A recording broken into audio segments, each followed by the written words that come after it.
Welcome to part two of our weekly podcast. In part one, we had all the action from the first round of the West Arrow Cup. We had the draw for round two. And we spoke to Mark Tahar, coach of the Mayo under-18 side, who will be taking on Cork in the Interleague final at Solar 21 Park on Sunday. In this part, we'll be looking at all the remaining league action from the weekend. And first of all, it's to the Premier League we go, when Fahy Rovers and Ballyglassby had to settle for a share of the spoils in Solar 21 Park on Saturday evening, as they played out a very entertaining 1-1 draw. Garth Jordan was on target for Fahy, while Dylan Hughes ensured that Ray Prendergast's side picked up their first point of the season with a well-taken goal. So yeah, tight game here in Wildbush today, 1-1. Could have gone either way.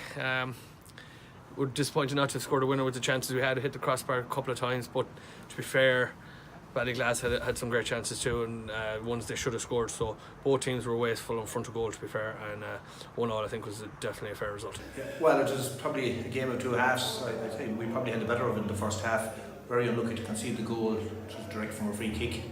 The bounce just took it in. But in the second half, it could have gone either way. They had a couple of great chances off the crossbar. We had a couple of chances one-on-ones. We probably should have finished them. But I think probably at the end of the day, a draw was probably the fairest result. And it's another away game we've played, so it's the first point we've on the board. So obviously we didn't want to lose today.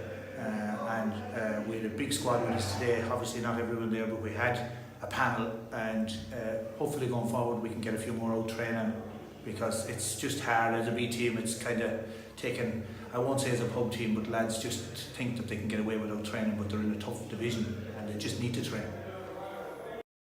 Informed side Swinford travelled to Snugborough United, but it was the home side that took away all 3 points.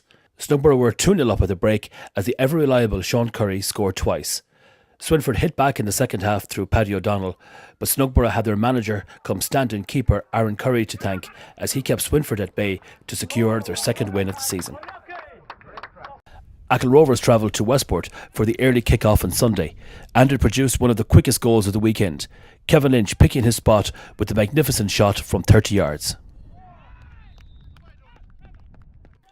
Chris Western doubled Achill's lead at the second attempt, following some excellent play from Mark Davitt.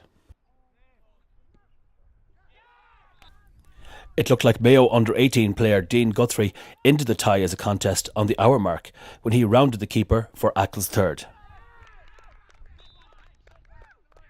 Westport fought back almost immediately, and Darren Gannon made it 3-1. Achill did end the contest though when Chris Western coolly took his second goal of this game before Mark McNally cut the Rovers' defence sleeping to grab a late consolation. The sides meet again next week in the Tui Cup, with Achill at home in that one. Yeah, the boys started with a purpose today, and we needed that after last week's performance. And Kevin Lynch got a great goal after maybe 2 or 3 minutes, and Chris Western followed it up 5 minutes later, and we had other chances in that period, and the game could have been out of sight. But they came into it as any team will do, and we were really disciplined in defence today, and an improved performance there. And individually as well, much better individual performances than last week. Yeah, everyone stepped up today because they probably knew they had to. At the back, our two full backs, Joe Murray and Joe English, were excellent. In midfield, Kevin Carey came in and had an excellent game. Mark Davitt worked hard. Kevin Lynch, of course, and Chris Western with 2 goals, had a great impact on the game. And now looking forward to next week. It's the same opposition, but back to 0-0 again next weekend for the cup match. Yeah, look, they're a good side, and they'll probably only get better as the year goes on. So we have them next week at home, and it'll be a completely different game. They'll have learned a lot, and we'll have learned a lot. So it's a new game as such. The top 2 sides in the Premier League clashed on Sunday afternoon, and it was Glenhest Rovers that ended Ballyhonus's perfect start to the season with a 2-1 win. It was Glenhest frontman Kevin Ward that stole the show as he struck twice to send his side top of the table. Kieran Mooney hit the lone reply for Ballyhonus Town. The game between Bangor Hibs and Con Rangers was postponed due to a bereavement. In the Castlecourt Hotel Premier League, it means that Glenhest Rovers replace Ballyhonus Town at the top of the table. Snugborough United leapfrog Swinford, and Achill's 3 points over Westport United B mean they move up the table. And now we'll look at the results in the three-store Ballina League 1. Partiry Athletic made the long journey to Drum to take on Kilmore and will be content to come away with the point as the game finished 2-2 in tough conditions on Sunday afternoon. The Kilmore goals came from Sean Brogan and recent signing Thomas McGonigal, while a Mark Gibbons penalty and a strike from Keith Lavelle ensured Neil Donnelly's side took a share of the spoils. Munullabee continued their perfect start to the season as they battled back against Ballinatown to win by the odd goal in 7 in an exciting early morning encounter in Balleek.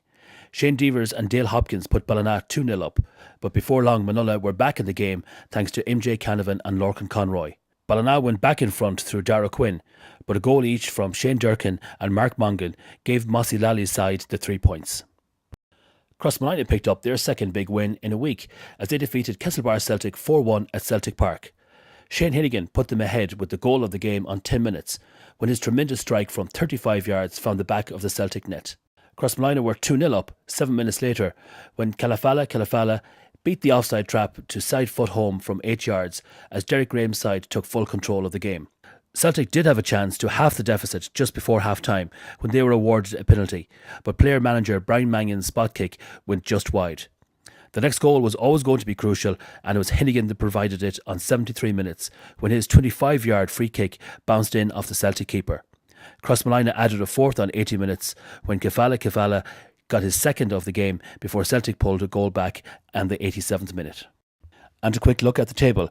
Munullabee's third win from 3 sees them sitting pretty at the top of the table. Crossmolina's second big win in a row brings them up to second. Partiry get their first point of the season, while Castlebar Celtic remain pointless at the foot of the table.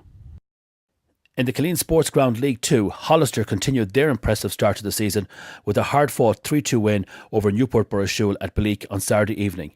All 5 goals coming in a thrilling second half. Shane McKee opened the scoring for Hollister from the spot after a handball in the Newport Burrishoole box, but 5 minutes later it was all square when Niall Malarkey converted a Newport Burrishoole penalty for a similar offence. Hollister began to dominate in the centre of the park with Eamon Kinney pulling the strings, and they took a well-deserved lead with Malachi McCarron powering home a header from a well-delivered corner. Jamie Ford looked to have made the game safe on 75 minutes with a great strike from outside the box, but a never-say-die Newport Burrishoole made it 3-2 with a well-worked goal finished off by Stephen Barrett on 85 minutes. Hollister held out for the win, but Newport Burrishoole will take heart from a solid performance from their mixture of experience and youth. In the other game in League 2, Bellavarie Blue Bombers picked up their first point of the season as they played out a goalless draw with Claremorris. And early days yet in the Killeen Sports Ground League 2 table, but Hollister, 2 wins from 2, they top the table. Bellavarie pick up their first point of the season. So there we have it, all the action from week 4. Thanks very much for watching, and before we go, a reminder once again, Mayo under-18s are playing Cork in Solar 21 Park on Sunday at 2:30 in the FAI Interleague Final. First time a Mayo team has reached this stage in 29 years, so we wish them the very best of luck, and we'll see you again next week.